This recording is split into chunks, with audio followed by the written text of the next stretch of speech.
अगर जो student Bihar police, दरोगा, group D, railway, NTPC other exam की अगर तैयारी करते हैं तो हर साल के बाद भी इस साल भी आपके सामने आपको पता है कि हम पैकेज रोज निकालते हैं तो साल भर में कितना बार? एक बार। कितना बार बाबू? एक बार।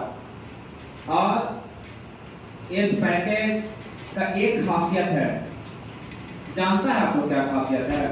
इस पैकेज को आपको खरीदना होगा, चाहे हार के खरीदिए या जी के खरीदिए या बैठ के खरीदिए, क्या होना करना होगा? खरीदना होगा। पहला नंबर, इस पैकेज में पढ़ने के लिए लोग कहीं से पढ़िए लेकिन आएगा यहीं से, यानी कहने का मतलब इस पैकेज से ज्यादा पार ट्यूशन तो आ ही नहीं सकता है। आप बोलिए कि आपका अनुभव ऐसे रहा है? अनुभव मेरा इसलिए ऐसा है कि आपको पता होना चाहिए कि जितना भी हम पढ़ाने का स्टार्ट जो जरिया किए हैं, हम जो किए हैं जो ग्रुपिंग से किए हैं, नहीं। और जो इंसान ग्रुपिंग से जाना हुआ इंसान कभी धोखा नहीं खा सकता है। जैसे मैं फॉर एग्जांपल, जितना भी कोई नौकरी लिया होगा तो सब ग्रुपिंग पहले करता होगा तभी नौकरी होता होगा, नहीं। टाइम मेंटेनेंस, नहीं। तो हम एक चीज सोचे कि इतना बड़ा बुक पढ़ने से अच्छा है कि उसी बुक को छोटा कर दिया जाए, तो उससे क्या कोई प्रॉब्लम तो नहीं हो सकता है बाबू? कम समय में अधिक जानकारी भी हो सकती है कि नहीं? जो बच्चा मेरा फाउंडेशन बैच पढ़ा है उसके लिए तो और बेहतरीन है कि उसको समझ में और एकदम शॉर्ट मैसेज में आएगा, और जो बच्चा फाउंडेशन बैच नहीं भी पढ़ा है उसको भी आराम से आएगी पैकेज को समझ में। क्या आएगा? आराम से आएगा। इस पैकेज में जो बच्चा कुछ सिलेक्ट हुआ है उसका डाल दिया है ऊपर से, लेकिन कवर को एक्सचेंज करा देंगे, उसका माना क्लियर नहीं डालिएगा।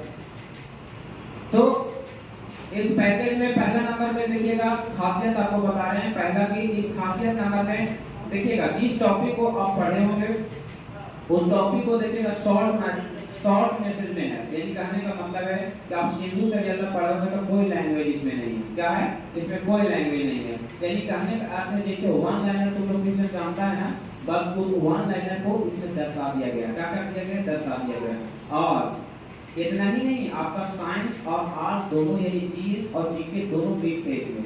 इतना आपको पतला नजर आ रहा है लेकिन बहुत ही विशाल पैकेज है, यानी इसको पैकेज को तैयार करने में बहुत दिन मुझे लगा है। और सोच के देखिएगा टॉपिक को क्वार्टर के डाला गया है, देखिएगा इसमें पहले नंबर प्राचीन इतिहास के बारे में हमने वर्णन किया था, तो हमने पढ़ाया था इतिहास में, जिसमें हमने बताया था कि सिंधु सभ्यता पढ़ाए थे, नहीं, जिसमें हमने बताया था सिंधु सभ्यता, जिसमें देखिएगा सिंधु सभ्यता के कोई लैंग्वेज उनपे नहीं लिखा है, डायरेक्ट पार्ट्स पढ़ दिए, नहीं। आप ऐतिहासिक किसको कहते हैं, आप ऐतिहासिक में किसका खोज हुआ डायरेक्ट यहाँ पे लिखा हुआ है, नजर आ रहा है?